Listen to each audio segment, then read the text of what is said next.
Last video में हमने देखा कि there were two unknown terms MOC and MRT।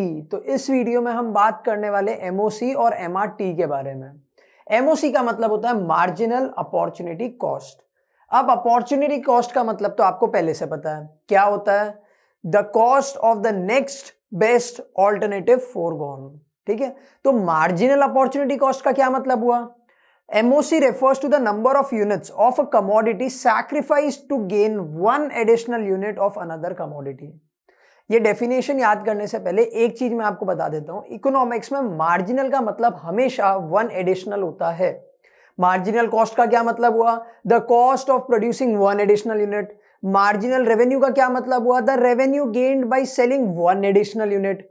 तो मार्जिनल अपॉर्चुनिटी कॉस्ट का क्या मीनिंग हुआ? वन एडिशनल यूनिट का अपॉर्चुनिटी कॉस्ट। दैट मीन्स आप दो कमोडिटी बना रहे थे, मैंने आपको बताया था कि आप कॉटन पैड्स बना रहे हो और आप कॉटन की टी शर्ट बना रहे हो। तो अगर आपको वन एडिशनल कॉटन की टी शर्ट बनानी है तो आपको कितने कॉटन पैड्स सैक्रिफाइस करने पड़ेंगे? मैंने आपको बताया था कि एक टी शर्ट में आप नियरली 100 कॉटन पैड्स बना सकते हो। तो एक एडिशनल टी शर्ट अगर आपको बनानी है तो आपको कितने कॉटन पैड्स सैक्रिफाइस करने पड़ेंगे? 100 कॉटन पैड्स। तो वो हो गया आपका मार्जिनल अपॉर्चुनिटी कॉस्ट। देखो MOC marginal opportunity cost refers to the number of units of a commodity sacrificed to gain one additional unit of another commodity। यानी अगर आपको एक कॉटन टी शर्ट और बनानी है तो आपको कितने कॉटन पैड्स को सैक्रिफाइस करना पड़ेगा? That is 100। ठीक है, in case of PPF MOC is always increasing. ठीक है, जब आप प्रोडक्शन पॉसिबिलिटी फ्रंटियर या फिर प्रोडक्शन पॉसिबिलिटी कर्व की बात करते हो तो फिर MOC हमेशा इंक्रीज होता रहेगा। क्यों? नीचे देखेंगे। That is more and more units of a commodity have to be sacrificed to gain an additional unit of another commodity. That means आप जैसे जैसे नीचे जाओगे टेबल में आप देखोगे कि MOC धीरे धीरे बढ़ता जाएगा। हम वो सॉल्व करेंगे तब हम देखेंगे वाई इंक्रीजिंग MOC। क्यों इंक्रीज होता रहता है MOC? MOC क्यों इंक्रीज होता है बार बार? रीजन सिंपल है, increasing MOC operates because productivity and efficiency of factors of production decrease as they are shifted from one use to another। एक लेबर इमेजिन करो या फिर आप इमेजिन करो कि आप एक ऑफिस में काम करते हो और आपके साथ में एक और बंदा काम करता है। ठीक है, वो तो दूसरा वाला बंदा है, उसकी जॉब फिक्स्ड है, उसकी जॉब में कोई चेंजेस नहीं होते हैं बार बार, जबकि आप फेवरेट हो अपने बॉस के, तो आपको बार बार अलग अलग काम देता रहता है वो आपका जो बॉस है। वो आज आपको कुछ और काम दिया, कल आपको बोलता है मार्केटिंग देख ले, फिर अकाउंट्स देख ले, फिर सेलिंग देख ले, एडवर्टीजमेंट देख ले। क्या आप हर काम उतना ही एफिशिएंटली कर पाओगे? नहीं, ऑफ कोर्स नॉट। सिमिलरली जब हम बात करते हैं फैक्टर्स ऑफ प्रोडक्शन की, हम बात करते हैं लैंड की, हम बात करते हैं लेबर की, अगर आप उनको कंटिन्यूसली एक काम से दूसरे काम पे शिफ्ट करते जाओगे तो उनकी जो एफिशिएंसी है वो कम होते जाएगी। दैट मीन्स आपको ज्यादा यूनिट सैक्रिफाइस करने पड़ेंगे कोई भी एक कमोडिटी के to gain one additional unit of another commodity. तो बेसिकली क्या हुआ, हमारा MOC धीरे धीरे बढ़ता रहेगा and this is why MOC is always increasing. अब एक बेसिक सा फॉर्मूला और देख लेते हैं MOC का। MOC is equal to, MOC का मतलब क्या है पहले तो ये समझो, it is marginal opportunity cost is equal to the number of units sacrificed divided by the number of units gained। ये सिंपल सा एक फॉर्मूला है। एक एग्जांपल लेते हैं। ठीक है, मैंने अभी अभी आपको बोला कि लेट्स से कि मैं 100 कॉटन पैड्स बना रहा था। I was making 100 cotton pads. ठीक है, I was making 4 shirts and 100 cotton pads. अब मैंने बोला कि मेरे को 4 की जगह पे 5 शर्ट बनानी है। ठीक है, तो मुझे कितने यूनिट सैक्रिफाइस करने कॉटन पैड्स के? I had to sacrifice the entire 100 units, तब जाके एक एडिशनल शर्ट बनी। तो फॉर्मूला अप्लाई करो, number of unit sacrificed, how many units did I sacrifice? 100 units. And how many units did I gain?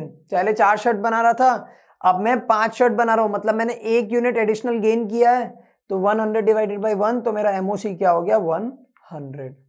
This is MOC। क्या formula बताया मैंने MOC का? MOC is equal to number of unit sacrificed divided by number of units gained. अब चलते हैं दूसरे term पे जो हमने देखा था उस टेबल में, that was MRT, marginal rate of transformation. Transformation मतलब क्या होता है? हमने बहुत सारे एक्टर्स, हीरोज, हीरोइंस को देखा है जो ट्रांसफॉर्म करते हैं फ्रॉम फैट टू थिन। दंगल में हमने देखा था आमिर खान को, बहुत ज्यादा पेट लेके आए थे, फिर अचानक से अगेन 6 पैक एब्स। ठीक है, दैट इज ट्रांसफॉर्मेशन, जो हम सब काफी लोग प्लान कर रहे हैं कि हम अब जब 12th में आएंगे या फिर 12th क्रॉस करेंगे, या शायद आप लोग में से काफी लोगों ने 11th में ही शुरू कर दिया होगा, transformation of a body. What is transformation? Change. तो व्हाट इज मार्जिनल? मार्जिनल का मतलब होता है वन एडिशनल। तो मार्जिनल रेट ऑफ ट्रांसफॉर्मेशन का क्या मतलब हुआ? MRT is the ratio of number of units a commodity sacrificed to gain an additional unit of another commodity। Marginal मतलब तो एडिशनल हो गया, वन एडिशनल। ट्रांसफॉर्मेशन मतलब क्या? चेंज। आपने अपने फैट को मसल में चेंज किया, ठीक है, वैसे ही आपने कोई एक कमोडिटी को चेंज किया इनटू अनदर कमोडिटी। ठीक है, आप पहले बना रहे थे कॉटन शर्ट, आपने उसके रॉ मटेरियल को चेंज कर दिया इनटू कॉटन पैड्स। तो MRT is the ratio of number of units of a commodity sacrificed to gain an additional unit of another commodity। तो फॉर्मूला क्या हो गया? MRT, marginal rate of transformation, is equal to number of units sacrificed is to, that is ratio, number of units gained। ठीक है, उधर हमने क्या देखा था MOC में? it was divided, number of units sacrificed divided by number of units gained। यहां पे भी सेम है, number of units sacrificed, number of units gained, खाली बीच में एक रेशियो आ जाएगा, रेशियो का साइन। ठीक है, अब हम ये टेबल कंप्लीट कर लेते हैं, हमारी ये टेबल कंप्लीट करनी बाकी थी। ठीक है, तो वील कंप्लीट द टेबल। अब आपको दिख रहा है कि इस टेबल में there are two commodities, one is gun and one is butter. आप मुझे बताओ, गन सैक्रिफाइस कर रहा है या फिर बटर सैक्रिफाइस कर रहा है? कौन सैक्रिफाइस कर रहा है? सैक्रिफाइस करने का मतलब होता है अपने यूनिट्स कम कर रहा है सो दैट दूसरा कमोडिटी अपनी मैक्सिमम यूनिट्स प्रोड्यूस कर सके। तो देखो यहाँ पे गन कर रहा है सैक्रिफाइस। क्यों गन सैक्रिफाइस कर रहा है? पहले 21 बन रहे थे, फिर 20, फिर 18, फिर 15, फिर 11, फिर 6 एंड फिर 0। तो सैक्रिफाइस कौन कर रहा है? गन, सो दैट बटर क्या कर सके? बटर गेन कर सके। तो बटर इज गेनिंग। ठीक है, MOC का क्या फॉर्मूला होता है? MOC का फॉर्मूला होता है number of units sacrificed divided by the number of units gained. तो अब हमको निकालने हैं the number of units sacrificed सबसे पहले, और हम साथ साथ में निकालते हैं नंबर ऑफ यूनिट्स गेन्ड। देखो, पहले हम बना रहे थे 21 यूनिट्स, अब हम बना रहे हैं 20 यूनिट्स। मतलब हमने टोटल कितनी कमोडिटीज सैक्रिफाइस कर दी? 21 minus 20, that will give you 1। हमने 1 यूनिट सैक्रिफाइस कर दिया। हमने गेन कितना किया? पहले हम बना रहे थे 0, अब हम बना रहे हैं 1। तो हमने टोटल गेन किया है 1 कमोडिटी या फिर 1 यूनिट। दूसरे केस में देखो, यू आर ऑलरेडी मेकिंग 20, अब आप बना रहे हो 18, तो आपने कितना सैक्रिफाइस कर दिया? आपने 2 यूनिट्स और सैक्रिफाइस कर दिए। क्यों? So that you can make 1 more product of butter. मतलब आप गेन कितना कर रहे हो? आप 1 बना रहे थे, अब आप 2 बना रहे हो, that means you gained 1 unit. अब यहां पे आपने कितना सैक्रिफाइस किया? 18 माइनस 15, दैट इज 3। गेन कितना किया? 2 पहले ही बना रहे थे, अब आप 3 बना रहे हो, that means you gained 1 more unit. अब यहां पे आपने कितना सैक्रिफाइस किया? 15 माइनस 11 विल गिव यू 4। और आपने गेन कितना किया? आप ऑलरेडी 3 बना रहे थे, now you are making 4, that means again you gain 1।